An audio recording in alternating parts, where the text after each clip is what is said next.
So let's say you're running a business and you want to accept Bitcoin. You're immediately hit with a huge question. How do you make it easy for your customers to pay you online without putting your entire wallet at risk?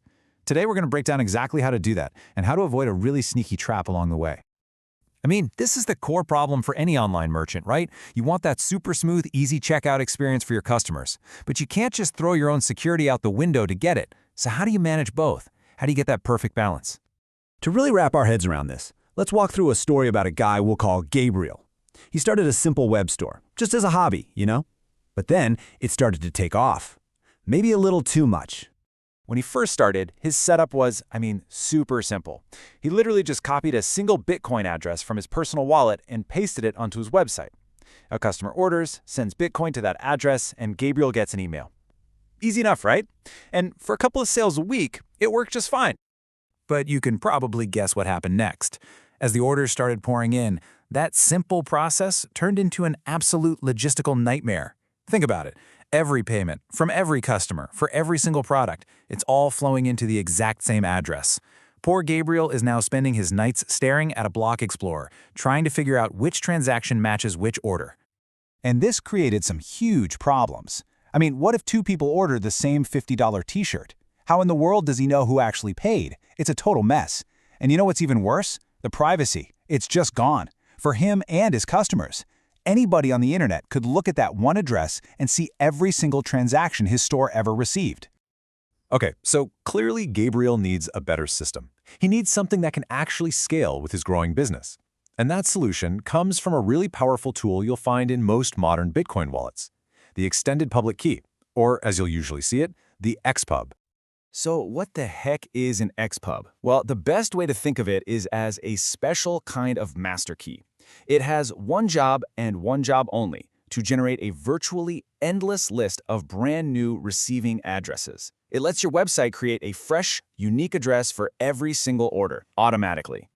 And just look at the difference here. This is a total game changer. Gabriel's store goes from this chaotic manual mess to a sleek automated machine. Unique addresses for every order mean invoices get matched up perfectly. And because addresses aren't being reused, customer privacy gets a massive, massive boost. But here is the absolute killer feature, the real security magic. Gabriel can put this xpub right on his web server, and even if the site gets totally hacked, the attacker can't steal his funds. Why? Because the xpub contains absolutely no private keys. It can't sign transactions, it can't spend a thing. It's a one-way street for money. It can only come in. So, problem solved, right? Gabriel's store is automated, his customers have their privacy, and his private keys are safely tucked away offline. It feels totally secure. But there's a really subtle, almost hidden risk here that could unravel the whole thing. And it really does seem like an impenetrable fortress, doesn't it? The xpub is online in the danger zone, but the private keys that can actually spend the money are offline. So a hacker could break into the server, but they can't touch a single Satoshi that's already been paid. Well, not quite. There's this one dangerous little what-if scenario that lurks just beneath the surface, and it's something most people don't think about. The vulnerability, the Achilles heel, lies in a little piece of data that's actually packed right inside the xpub itself. It's called the chain code. Now think of this chain code as a kind of secret recipe. It's the formula that allows the xpub to create that whole sequence of addresses in a predictable order. And that word, predictable, is exactly where the danger lies. So here it is, the disaster formula. If a hacker gets their hands on the xpub from your server and they somehow get just one single private key from that family of addresses, it's game over. They can combine that single private key with the secret recipe, the chain code from the xpub, and mathematically unravel the entire sequence of private keys. A single leak triggers a catastrophic chain reaction that could compromise a whole section of your wallet. Okay, so how do we fix this? How do we keep all the convenience of the xpub without this terrifying chain reaction risk? The answer is a specific, clever technique called hardened derivation. Hardened derivation, at its core, is just a special way of creating keys that completely severs that predictable link we were just talking about. It ensures that knowing one child's private key tells an attacker absolutely nothing about its siblings or its parents. For an attacker, it's a dead end.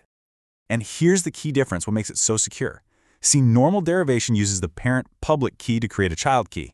But hardened derivation, it uses the parent private key instead. And since that private key is never, ever on the server, an attacker just hits a brick wall. They don't have the ingredient they need to start that chain reaction.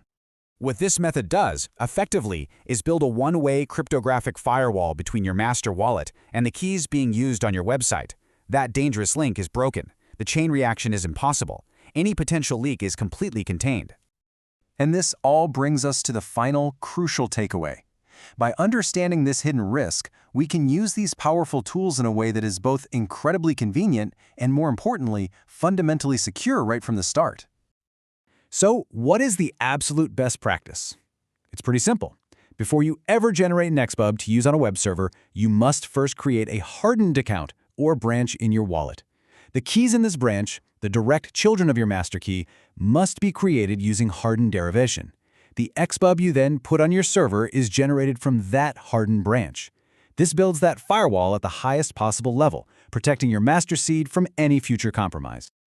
Ultimately, Gabriel's story is a powerful lesson in security trade-offs. The simple, convenient solution so often hides these complex risks just beneath the surface. And it kind of leaves you with a question to think about, doesn't it? In our own digital lives, where else are we trading true security for just a little bit of simplicity?